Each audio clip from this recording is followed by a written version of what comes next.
Assalamualaikum warahmatullahi wabarakatuh. Alhamdulillahi rabbil alamin wa bihi nasta'in ala umurid dunya waddin. Asyhadu an la ilaha illallah wahdahu la syarikalah wa asyhadu anna Muhammadan abduhu wa rasuluh. Amma ba'd. Alhamdulillah, kita bersyukur lagi kepada Allah SWT dapat kita sambung lagi pelajaran kita. Pada kali ini kita akan bincangkan satu tajuk sirah.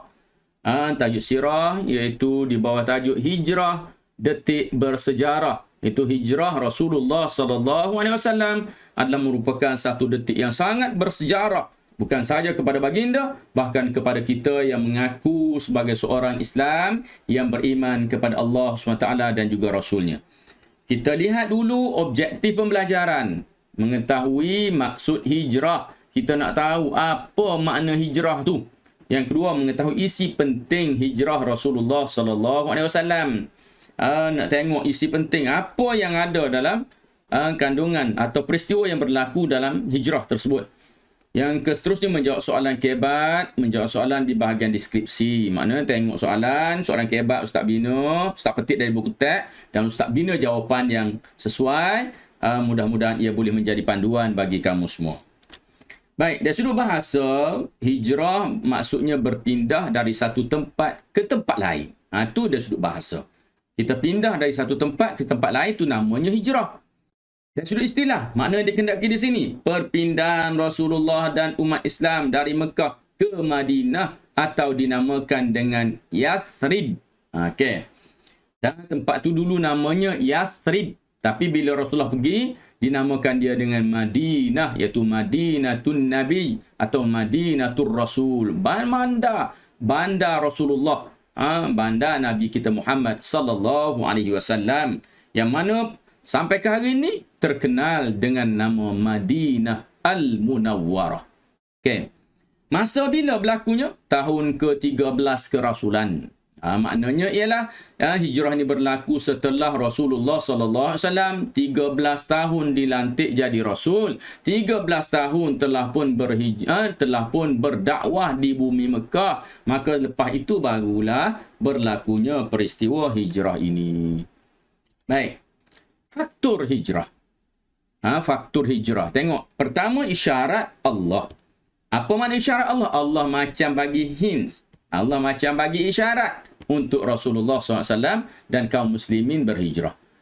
Ayat yang diturunkan yang memberi isyarat itu ialah A'udzubillahi minasyaitonirrajim. Wa idh yamkuru bika alladhina kafaru liyuthbituka aw yaqtuluka aw yukhrijuk. Wa yamkuruna wa yamkurullah. Wallahu khairul makirin. Dan ingatlah ketika orang-orang kafir Quraisy memikirkan daya upaya terhadapmu untuk menangkap dan memenjara kamu ataupun membunuhmu. Tengok, idh yamkuru, ketika mana orang Quraisy itu merancang. Merancang untuk apa? Liyusbituk, untuk penjara kamu, untuk menangkap kamu, au yaqtuluk, ataupun untuk nak bunuh kamu, au yukhrijuk, atau usir kamu keluar daripada bumi Mekah. Wa yamkuruna wa yamkurullah, mereka merancang, Allah juga merancang. Wallahu khairul makirin, dan Allah itu lebih baik perancangannya. Hadis ini merupakan satu isyarat seolah-olah Allah SWT nak beri keizinan kepada Rasulullah untuk berhijrah daripada bumi Mekah ke bumi Madinah. Kedua, faktor yang lain memelihara akidah. Kenapa nak berhijrah? Kerana nak jaga akidah. Nak jaga akidah umat Islam. Iaitu sanggup mengorbankan tanah air dan harta demi memelihara akidah. Tengok bagaimana umat Islam di peringkat awal dari kalangan orang-orang yang lemah. Mereka ditangkap, mereka diseksa, mereka seperti apa yang dibuat kepada Bilal. Dijemur di tengah panas, diletakkan batu di atas perutnya. Memaksanya supaya keluar daripada agama Islam, tetapi Sayyidina Bilal tetap juga bertahan, sehingga walaupun tak berupaya dah untuk menuturkan kata-kata yang diucapkannya ahad, Allah itu esa, Allah itu esa, dalam keadaan yang begitu penat, Sayyidina Bilal masih lagi mampu untuk menunjukkan isyarat tentang keesaan Allah Subhanahu wa taala. Jadi tidak semua orang yang sekuat Bilal, tak semua sahabat-sahabat Nabi yang pada ketika itu sekuat Bilal bin Rabah ini. Tidak semua mereka sekuat Sumayyah yang sanggup mengorbankan nyawanya demi mempertahankan agama Islam. Akan tetapi oleh kerana ada di kalangan umat Islam juga yang kurang kuat kan dari sudut keimanannya, maka perlu kepada penghijrahan, perlu kepada berhijrah keluar daripada bumi Madinah, mencari tempat yang selamat, mencari tempat yang mana penduduknya sudi untuk memberikan perlindungan kepada orang-orang yang datangnya dari Mekah itu. Faktor yang ketiga, penentangan musyrikin Quraisy makin kuat. Penentangan makin kuat. Mereka berpakat di Darun Nadwah untuk membunuh Rasulullah. Mereka bersatu suara. Mereka nak membunuh Rasulullah SAW. Maka tak ada jalan lain melainkan Rasulullah kena keluar daripada bumi Mekah, menyelamatkan diri dengan mencari tempat baru untuk menyampaikan dakwah, membina sebuah negara. Dan dengan itu Islam dapat diperkasakan, Islam dapat diamalkan, Islam dapat memerintah di sebuah negara. Tengok faktor hijrah lagi, pelawaan penduduk Yathrib. Kebetulan pada ketika itu juga penduduk Yathrib ini, penduduk Mekah Madinah tu, mempelawa Rasulullah SAW, nak jadikan Rasulullah sebagai pemimpin. Mereka mengajak Rasulullah, jomlah ya Rasulullah pergi ke tempat kami lantik kamu jadi pemimpin. Yang kedua, mengadakan bai'ah Aqabah 1 dan 2. Antara perjanjian yang dibuat oleh orang-orang Yathrib ialah mereka buat perjanjian dipanggil perjanjian Aqabah. Perjanjian Aqabah 1 dan 2, mereka bertemu dengan Rasulullah SAW. Mereka berbai'ah. Mereka menyatakan kesanggupan mereka menerima Islam. Kemudian mereka nyatakan kesanggupan mereka untuk membela Islam.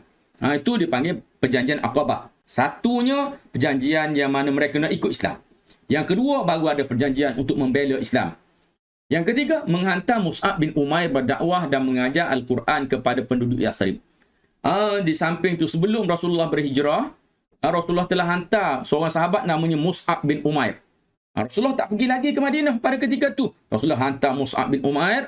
Mus'ab bin Umair inilah bertanggungjawab untuk mengajak orang-orang Madinah masuk Islam. Bila makin ramai orang Madinah masuk Islam, maka dengan itu makin ramailah yang nak mempelawa Rasulullah SAW agar Rasulullah berhijrah ke bumi Madinah, dan mereka merasa cukup bangga apabila Rasul yang merupakan pujaan mereka akan berhijrah dan menetap bersama-sama mereka di bumi Madinah. Jadi ini merupakan juga faktor yang membawa kepada hijrah.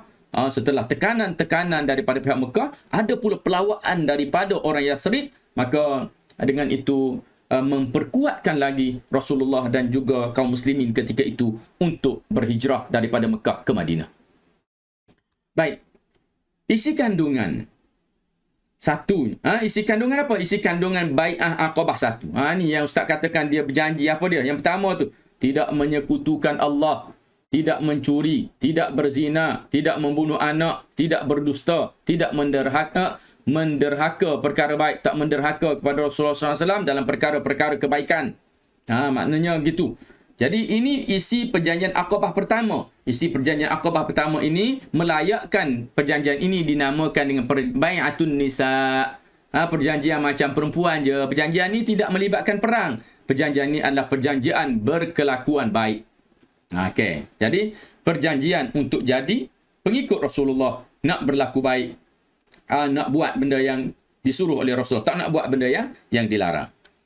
Okey. Kemudian isi perjanjian Aqabah yang kedua, melindungi dan mempertahankan Rasulullah seperti melindungi keluarga sendiri. Bila mana dia ada perjanjian ni, itu memberi kekuatan kepada Rasulullah untuk berhijrah daripada Mekah ke Madinah. Okey, peristiwa penting. Peristiwa penting hijrah Rasulullah sallallahu alaihi wasallam. Antaranya ialah pada malam 27 Safar. Okey, di Mekah ni, Sayyidina Ali tidur berselimut di tempat baginda. Rasulullah SAW minta Sayyidina Ali untuk tidur di katil baginda SAW dengan selimut baginda SAW. Dan Rasulullah dan Sayyidina Abu Bakar menyusuri jalan yang tidak biasa dilalui untuk ke Madinah. Rasulullah dan Sayyidina Abu Bakar keluar daripada rumah, pergi lalu ikut jalan lain. Tak ikut jalan biasa. Dari Mekah ke Madinah dia ada jalan, highway dia. Dia Ustaz sebut highway lah. Jalan yang utama yang orang lalu. Jadi, kenapa Rasulullah tak lalu jalan utama? Takut ada roadblock.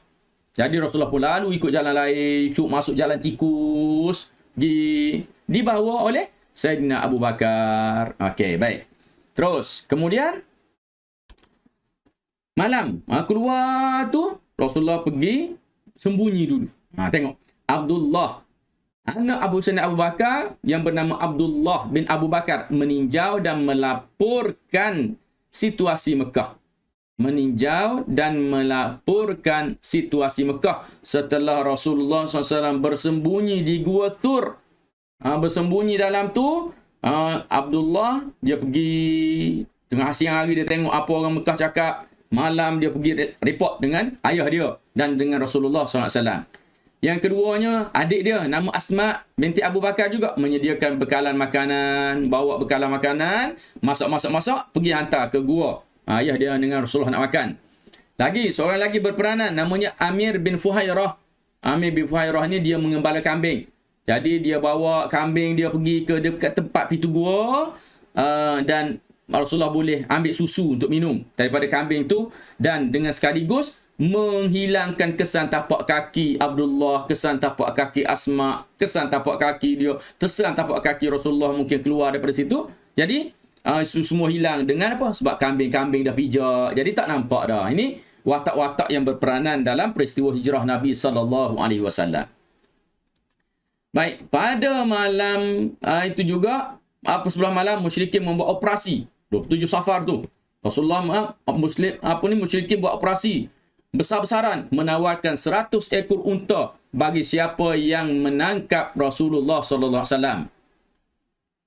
Okey, mereka dah cari mana sampai kepada Gua Thur, tetapi tidak menjumpai Rasulullah di Gua Thur dengan bantuan Allah. Dah pergi dah sampai situ tapi mereka tak tengok ke bawah. Mereka tak lihat ke bawah. Sedangkan Rasulullah dan Sayyidina Abu Bakar duduk bawah. Kalau mereka tengok ke bawah, pasti mereka akan melihat Rasulullah dan Sayyidina Abu Bakar. Jadi gerak-geri mereka tak nak tengok ke bawah itu adalah merupakan penjagaan Allah Subhanahu wa taala kepada Rasulullah dan juga Sayyidina Abu Bakar. Okey, baik. Setelah 3 hari, duduk 3 hari di Gua Thur tu, nak suruh reda dulu macam mana? Okey, menuju ke Madinah bersama Abdullah bin Uraiqid. Abdullah bin Uraiqid ni belum masuk Islam. Tapi dia orang yang jujur. Dia membawa Abdullah bin Uraiqid ni sebagai penunjuk jalan. Abdullah bin Uraiqid ini merupakan orang yang pakar. Tahu selok-belok jalan. Okey, dah pergi sampai dah. Jauh dah. Rasulullah dikesan oleh seorang yang bernama Suraqah bin Malik. Suraqah bin Malik ni berjaya menjejaki Rasulullah tetapi kudanya terperosok ke dalam pasir 3 kali. Suraqah bin Malik ni dia tertarik dengan tawaran 100 ekor unta. Lalu dia cuba untuk menangkap Rasulullah SAW, nak dapat hadiah 100 ekor unta ni.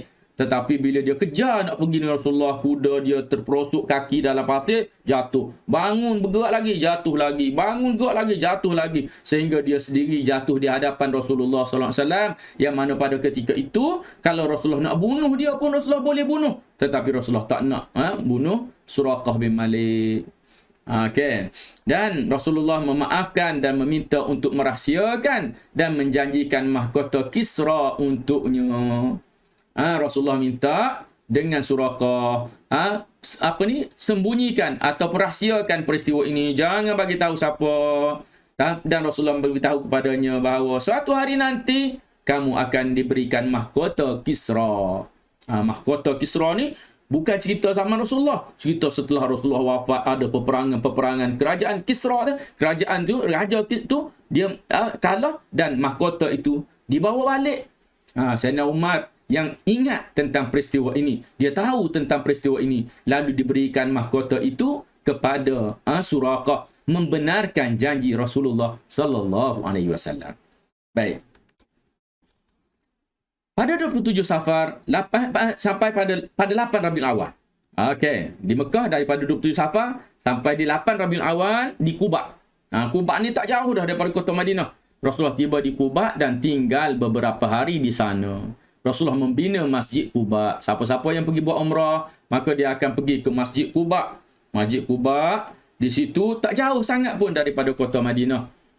Berapa minit je kita naik bas daripada kota Madinah tu, daripada Masjid Nabawi tu pergi tak jauh, kita akan sampai di Masjid Quba. Di situ Rasulullah duduk situ dan Rasulullah mengasaskan, Rasulullah membina Masjid Quba. Bukan Rasulullah bina sampai siap macam hari ni, tak. Rasulullah cuma meletakkan batu asas sebagai permulaan kepada pembinaan masjid yang namanya Masjid Quba. Bukan masjid macam hari ni, cuma mungkin dulu letak tiang, letak sempadan macam mana. Maka diisytiharkan ini adalah masjid untuk ditunaikan solat padanya.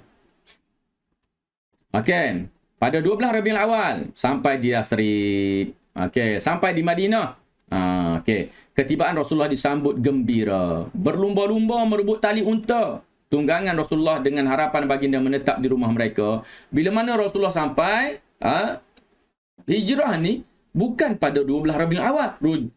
Hijrah bermula 27 Safar. Tapi sampai di Madinah 12 Rabiul Awal. Orang Madinah yang sangat gembira dengan kedatangan Rasulullah pergi cuba nak ambil tali, nak tarik tali unta Rasulullah. Lalu Rasulullah kata, da'hu fa innahu ma'mura. Tinggalkan, jangan pegang, kerana unta ni berjalan dengan perintah Allah Subhanahu Wa Taala. Kenapa mereka nak tarik? Kerana mereka nak Rasulullah bermalam di rumah mereka. Mereka rasa sangat beruntung kalau Rasulullah bermalam di rumah mereka. Tapi Rasulullah kata bahawa dia tinggalkan dia, jangan pegang, kerana dia berjalan dan dia akan mengikut perintah Allah Subhanahu Wa Taala. Dia nak berhenti kat mana, di situlah tempat Rasulullah akan bermalam. Akhirnya unta Rasulullah berhenti di rumah Abu Ayyub Al-Ansari. Abu Ayyub Al-Ansari. Maka pada malam itu Rasulullah SAW bermalam di rumah Abu Ayyub Al-Ansari. Okey, kesan hijrah. Kesan hijrah ke Madinah. Apa jadi? Dari sudut agama, ajaran Islam lebih tersebar kerana dakwah dilaksanakan secara terbuka. Dah mula ada negara, maka boleh berdakwah secara terbuka. Tak ada nak takut dengan apa-apa dah. Dari sudut sosial, sistem hidup penduduk Madinah lebih baik dari segi syariah, akidah dan akhlak. Rasulullah baiki sistem hidup di Madinah. Dari sudut syariatnya macam mana, akidahnya diperbaiki, akhlaknya menjadi lebih baik kerana penduduk Madinah telah pun mula mengikut ajaran Islam secara sepenuhnya. Dari sudut politik, tertegaknya negara Islam pertama yang berdaulat di bawah pimpinan Rasulullah SAW. Jadi negara Islam nombor satu, negara Islam yang pertama, iaitu negara Islam Madinah. Dari sudut ekonomi, kedudukan ekonomi umat Islam semakin kukuh melalui sistem ekonomi Islam. Rasulullah membina sistem ekonomi Islam. Seolah-olah Rasulullah cuba untuk mengurangkan peranan orang-orang Yahudi yang berkuasa dari sudut ekonomi di kota Madinah pada ketika itu. Jadi dengan perancangan yang bijak daripada Rasulullah, maka ekonomi umat Islam semakin kuat dan ekonomi orang Yahudi pada ketika itu menjadi semakin lemah. Iktibar hijrah ke Madinah. Kita perlulah bijak membuat perancangan sebelum melakukan suatu tindakan supaya tindakan kita lebih teratur. Jadi kita sebagaimana Rasulullah rancang nak hijrah, kita pun nak buat apa-apa, kena bijak buat perancangan supaya apa yang kita lakukan lebih teratur. Kita mestilah mencari teman yang soleh dan berakhlak, kerana teman yang baik akan mempengaruhi kita untuk melakukan kebaikan. Tengok Rasulullah cari teman yang baik, Rasulullah jadikan Sayyidina Abu Bakar sebagai temannya. Maka kita pun ambil pengajaran daripada situ, kita mesti mencari teman yang soleh dan berakhlak. Kerana teman yang baik akan mempengaruhi kita untuk melakukan kebaikan. Soalan keempat. Hijrah bermaksud perubahan kepada lebih baik. Bagaimanakah anda dapat merealisasikan penyataan di atas dalam kehidupan? Bagaimana? Ustaz, kira soalan ini bermaksud bagaimana merealisasikan hijrah untuk perubahan kepada yang lebih baik dalam kehidupan. Kita nak ambil makna hijrah ni supaya untuk kita berubah kepada yang lebih baik. Okey, macam mana nak buat? Okey, jawapan, kita mesti mencari teman yang berakhlak mulia, kerana kebiasaannya kawan akan mempengaruhi hidup kita. Okey, teman ni, kawan ni akan pengaruhi hidup kita. Kesannya kita akan mudah berubah ke arah kebaikan. Kalau kawan kita baik-baik semua, kita akan menjadi orang baik. Kesimpulannya, kita hendaklah sentiasa memperbaiki kesilapan diri agar berjaya di dunia dan juga di akhirat. Okey, perhatikan pada warna-warna ni kerana kesannya, kesimpulannya agar ni untuk dijadikan sebagai frame, sebagai rangka untuk menjawab soalan kebat ini. Jadi kita dah sampai ke penghujung. Sila jawab soalan di bahagian deskripsi dan like dan share video ini serta subscribe juga video ini, dan Ustaz sudahi dengan aqulu qauli hadza wa astaghfirullahal azim li wa lakum. Assalamualaikum warahmatullahi wabarakatuh.